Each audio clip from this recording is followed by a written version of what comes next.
Assalamualaikum warahmatullahi wabarakatuh. Apa kabar teman-teman Masta Power?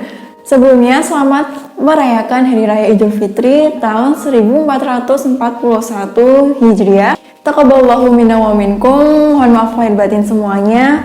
Semoga Allah Subhanahu wa taala menerima semua amal ibadah kita di bulan Ramadan kemarin, dan semoga meskipun Ramadan tahun ini sudah berlalu, kita tetap istiqomah untuk beribadah di hari-hari setelah Ramadan dan seterusnya. Masih pada suasana lebaran, meskipun lebaran tahun ini berbeda dengan lebaran tahun-tahun sebelumnya, karena mungkin ada beberapa orang yang merantau kemudian mereka memilih untuk stay di perantauan dan tidak untuk pulang demi menyelamatkan keluarganya agar rantai dari COVID-19 dan penularannya bisa terhenti dari itu semua. Dan semoga teman-teman yang memilih untuk stay demi keselamatan saudara-saudari kita yang ada di rumah atau kampung halaman, semoga kita mendapatkan berkah dan diberi kesabaran oleh Allah Subhanahu wa taala, dan semoga kita semua dilindungi Allah Subhanahu wa taala dari segala mara bahaya dalam bentuk apapun. Ya, masih di vibe lebaran. Biasanya kalau lebaran pulang kampung kita akan bertemu dengan saudara-saudari kita yang sangat banyak, kakek, nenek, kemudian tante, paman dan sebagainya. Dan biasanya di momen-momen lebaran pas kita ketemu saudara-saudari kita, pasti ada beberapa yang nanya, "Kapan nikah?" Pertanyaan ini biasanya dilontarkan kepada beberapa orang yang sudah berusia 20 tahun ke atas, termasuk aku. Siapa yang berada pada fase ini saat ini? Apa yang harus kita lakukan ketika pertanyaan ini membombardir diri kita ketika lebaran? Jawab aja, masih dalam proses, doain ya, seperti itu. Dengan jawaban seperti itu, secara gak langsung teman-teman juga mendoakan diri kalian sendiri. Ketika seseorang memutuskan untuk belum menikah, tentu setiap orang memiliki alasan masing-masing.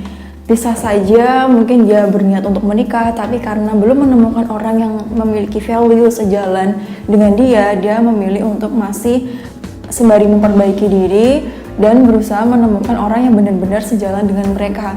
Karena pernikahan itu adalah sebuah hal yang serius dan tidak bisa diambil keputusan begitu saja karena terinsult oleh omongan orang lain. Bukan seperti itu. Menikah adalah suatu momen sekali seumur hidup, harapan semua orang seperti itu. Dan ketika memilih seseorang calon itu harus yang pas. Apakah dia ayah yang baik untuk anak saya di masa depan, ataukah ibu yang baik untuk anak saya di masa depan, itu harus benar-benar dipilih seperti itu. Dan ketika memilih pasangan untuk masa depan, tentu ada banyak hal yang harus diperhatikan. Misalnya saja tadi saya sebutkan, yaitu nilai-nilai kehidupan. Kalau nilai-nilai kehidupan dua orang dalam sebuah pasangan itu bertentangan, tentu di rumah tangga nanti akan sering terjadi percekcokan. Maka dari itu menemukan orang yang se-value dalam hal ini tuh, maksud aku bukanlah harus sama. Misalnya ketika seseorang menempatkan nilai kemanusiaan utama dalam kehidupannya, bukan berarti pasangannya juga harus itu yang nomor satu. Tapi se-value dalam hal ini adalah berbeda tapi sejalan dan saling melengkapi, bukan sesuatu yang saling bertentangan dan bertolak belakang. Karena ketika itu terjadi, percekcokan akan sering muncul dalam rumah tangga, dan yang rugi bukan hanya pasangan itu sendiri. Terlebih lagi kalau sudah punya anak, kasihan anaknya nanti. Di video ini aku ingin menyampaikan bahwa pertanyaan-pertanyaan kapan nikah ini juga berdampak kurang baik untuk seseorang yang mungkin belum memahami dirinya sendiri. Karena mengapa seperti itu? Karena ketika seseorang dibombardir dengan pertanyaan kapan nikah dari berbagai macam pihak, dia kebanyakan akan merasa tertekan dengan pertanyaan-pertanyaan itu, sehingga beberapa, tidak semuanya, sebagian besar memutuskan untuk menurunkan standar mereka terhadap kriteria suami atau istri mereka yang akan mereka nikahi demi menghindari tekanan-tekanan yang muncul dari pertanyaan-pertanyaan orang yang membombardir dirinya. Terlebih lagi dari tekanan keluarganya sendiri. Dan ketika mereka memutuskan untuk menurunkan standar, kemudian memutuskan menikah karena ingin menghindari tekanan-tekanan itu, niat mereka menikah berarti bukanlah sebuah ketulusan demi menghindari omongan orang, bukan karena mereka benar-benar ingin menikah. Misalnya, pengen nikah nih biar nggak diomongin sama orang terus, pengen nikah nih biar orang tua aku tenang dan tidak menekan aku terus-menerus, pengen nikah nih dan sebagainya. Hal itulah yang bisa menyebabkan nanti ketika after menikah mereka, karena niatnya di awal sudah salah, biasanya akan terjadi sesuatu setelah menikah nanti.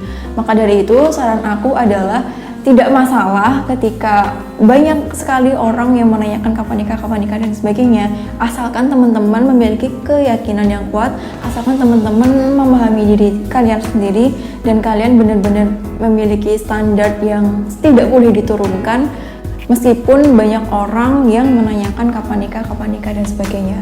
Satu hal lagi, kita nggak akan pernah bisa menghindari omongan-omongan orang. Entah itu kita sudah menikah lah, entah itu sebelum menikah, entah itu ketika punya anak dan sebagainya. Orang akan tetap terus mengomongkan dan membicarakan kita terus-menerus. Seperti teman-teman lihat di sekitar mungkin kalau orang nikah, cepet nikah. Misalnya ada orang nikah muda, pasti akan dibilang, kok umur segitu udah nikah? Kemudian ketika orang memilih untuk menikah di usia yang agak terlambat misalnya ya karena memang mereka mengejar impian atau apapun, akan tetap diomong usia segitu baru nikah, seperti itu. Terus ketika menikah dan punya anak, itu akan diomong kok cepet banget umur baru nikah sebentar sudah punya anak. Terus belum punya anak, udah nikah berapa lama kok nggak punya anak.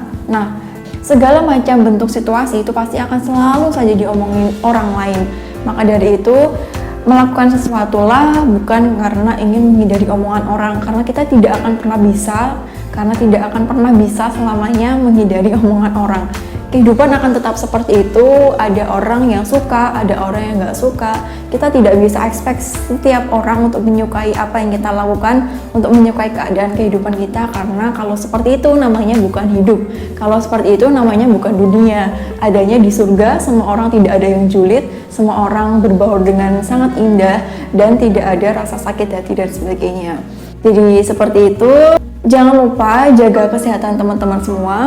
Selalu menggunakan masker ketika kalian keluar rumah atau melakukan aktivitas yang memaksa kalian berada di luar, seperti di supermarket atau apapun itu. Tetap social distancing dan menjaga jarak dengan orang-orang.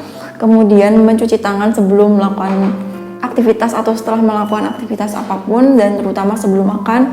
Karena dengan cara itu, dengan memulai memahami diri sendiri dan menjaga diri kita sendiri, kita akan bisa menjaga orang-orang di sekitar kita dan orang-orang berharga di sekitar kita.